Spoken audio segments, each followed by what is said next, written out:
Welcome to the final in our series of week 5 videos. In this really quick video, believe it or not, this is the third time I've had a go at recording it. I've had technical issues over and over again today.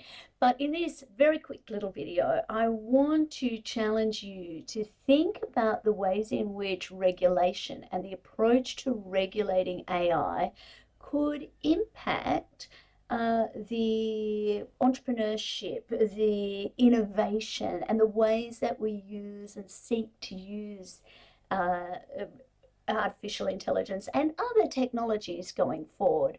So as autonomous systems become increasingly prevalent, lawmakers and regulators need to address the question of how to balance that need for innovation on one hand with the need to ensure that people are protected on the other hand, and think about the kind of frameworks and the approach to regulating that can help us get there. One of the places, clearly we're taking a lot from what's happening in Europe. There is a slide for those of you who are listening along as a podcast, which has an extract from the European Commission's report on liability for artificial intelligence and other emerging digital technologies. And it goes through a range of different complexities and issues that arise. I don't expect that you will read this report, but you might find it useful depending on where your second assignment takes you. I haven't quite decided what that'll be, but because the EU is so far advanced compared to Australia on thinking about these things, and because so many of the technologies are being developed to comply with the requirements of the EU, it is quite likely that what they're doing will ultimately influence. So one of the first things we can think about is the extent to which we need a global approach to solving these problems rather than a territory by territory approach. One of the European Parliament's proposals is that we end up with a single market for AI products and services with a view to ensuring more certainty and fostering innovation, at the same time protecting those valuable rights, particularly human rights. So the final slide that I have for you, and again, you don't need to look at this, I'm going to talk through the 4 different key approaches. And challenge you to think about what framework makes the most sense to you. So to strike an effective balance between promoting innovation on one hand and ensuring protection for individuals, there are a number of different approaches to making and adjusting the law. So the 4 that I want to talk about are collaborative rulemaking, flexible regulatory frameworks, risk-based approaches, and industry best practices.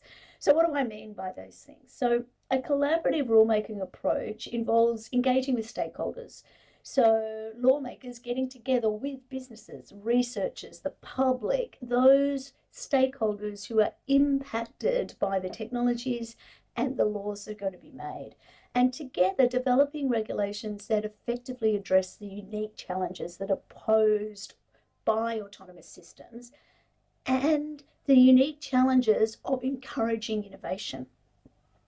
So this can mean that lawmakers and regulators work together with the stakeholders to develop regulations that are effective and that are practical. So for example, if the intention is to encourage increased use of automation or autonomous systems in a particular area, let's say education, then providing tax incentives, for example, for developers who work in that particular area.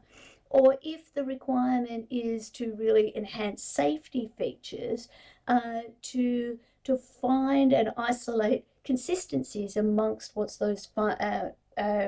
those safety features might be, and developing regulation that enhances and rewards sharing of that information. The next one is flexible regulatory frameworks. So creating adaptable regulatory frameworks that can evolve alongside technological advances, ensuring that liability rules remain relevant and effective to protect the individuals and the safety that we want to protect. So this means adjusting as we go along, and ensuring that the language is both comprehensive enough to cover the kinds of injuries that we're concerned about, but flexible enough to adapt quickly as we learn more. So that might mean updating things as we go. Like an analogous situation from real life is changes that are regularly being made to AFL football rules as we understand more about the consequence of concussion injuries. The third one is taking a risk-based approach. So we talked about this quite a bit last week as well, and this has been a feature of the EU's approach to all autonomous systems, looking at what activity is the autonomous system engaging in, how risky is it. So if it's a low-risk activity, then it's light touch regulation. But if it's a high-risk activity, then there'll be high levels of regulation, maybe even prohibition against that kind of activity taking place.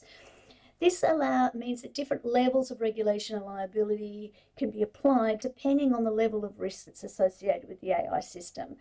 But it does require getting everybody on board as to what's risky and where the risks are. And we're seeing that as the technologies evolve, we're getting a better understanding and a different understanding of what risks might apply. The last is effectively putting the risk question back onto industry and encouraging industry to adopt best practices. So this might mean fostering a culture of safety or responsibility within an industry by promoting the development and adoption of best practices in design, in deployment, maintenance, dealing with autonomous systems. This means an industry will need to identify what those best practices look like and become aligned in relation to what the values are. So, for example, it might mean that the legal profession needs to think about what are the risks and potential liabilities that could arise as law firms use more and more automated technology. And what does responsible AI use for the legal profession look like? And then adapting its own best practices to adopt or to accept that framework. And then the law or the regulation that sits outside of that, taking into account those best practices. So there's a lot of food for thought here, and these are the kind of things that we'll be talking about in the tutorial in week 5, which I'm very much looking forward to spending some time doing with you. And that's all there is in this video. Questions, concerns, frustrations, compliments, let me know whether this is working and what's working for you. And I will look forward to seeing you at the next tutorial. Cheers.